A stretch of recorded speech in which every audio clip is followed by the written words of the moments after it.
I'm going to start off and answer the very important questions. First, I did tie the bow tie. Secondly, I wear it because a bow tie is never perfect. And certainly data is never perfect. I'm never perfect. And as we talk to this sustainability, it's important to understand you can find examples for absolutely anything to support any case. Everything in this is either derived from direct data, or where I'm displaying something that's talking about the usage or energy consumption, they're averages. So the IBM tape team sat down and said, hey, we're going to do a high level, very usable sustainability on tape, and then we'll be able to do compares with the rest of the industry, because nearly everybody reports on this, or we have open data. This is how it's laid out. I'm not going to go through every single slide and every single aspect, but here are the high levels. We broke them down into things like raw material extraction, material manufacturing, supplier transportation, and we kept it at the component level. We saw Brad John's report. This is the LTO8 with 0.007 metric tons of CO2e being emitted. Why? Most of it means there's no electricity associated with these. Very little. We've got cooling, we've got airflow effects, but when the data's sitting there, it's just sitting there. I mean, the media and entertainment industry will speak to that and say, look, when we put it on the shelf, it just stays there as long as we can possibly keep it, and then we may have to migrate it.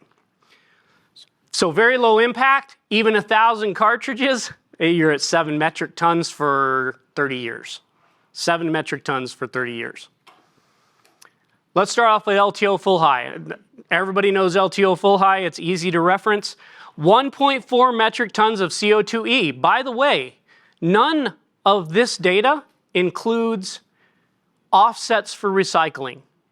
So that bottom number, you still get to recycle what's in the drive.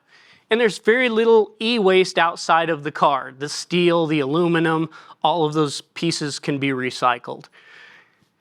What drives this? An average life cycle of 6.85 years. So give or take 7 years based on all the data. Now, we can't operate a tape drive really without a library. So a TS4500, IBM's premier scale-out library, has all these components in it. Drive mounts, assemblies, LEDs, computer interfaces, and has a huge weight because it's got a whole lot of plastic and steel in it. But in a 16.4 year average life cycle, I just want to repeat that, in 17 years, even in that life cycle, you're only expending 50 metric tons of CO2e. And we can break that down into drive frames, which are more drives and more storage.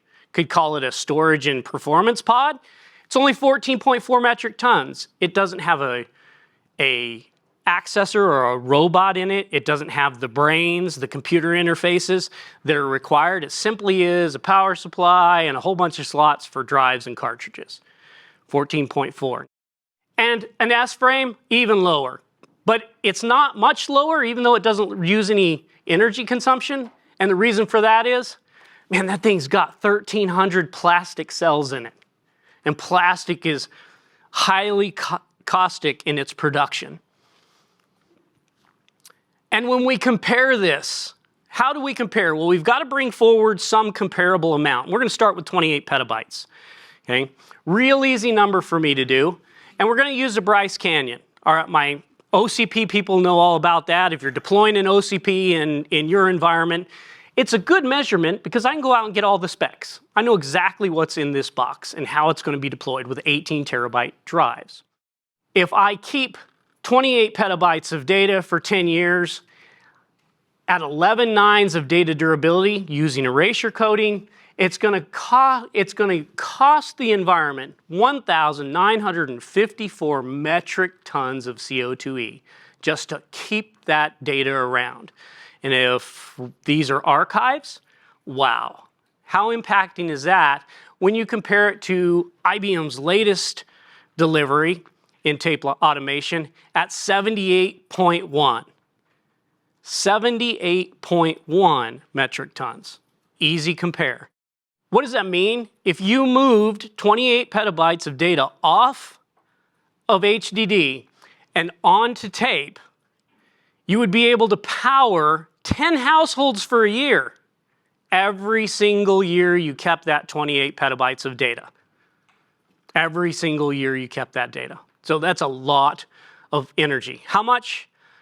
Give or take, 146,000 kilowatts for 28 petabytes of data with an OCP deep solution, or tape at around 7,098 kilowatt hours for the entire year, right? Huge difference. I do this compare, again, not as it's flash versus tape, but as let's look at the sustainability of these solutions. Even with a very small 500 terabytes, at least in the tape world, that's very small, which is one little stackable. For those of you who have like a TS4300 or a 3U stackable, that's all that is. It's not even a full one with LTO9.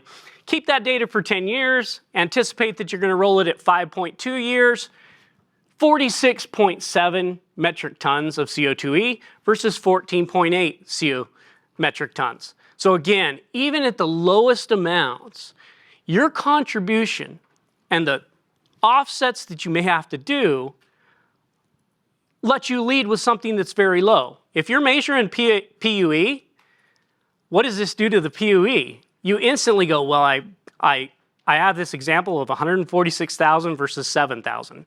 Wow, I could really change my PUE. Does it mean I have to set expectations? Yes.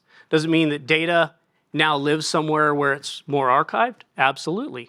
But do you really need your third copy of HDD to be on HDD? Or could it all just go to tape?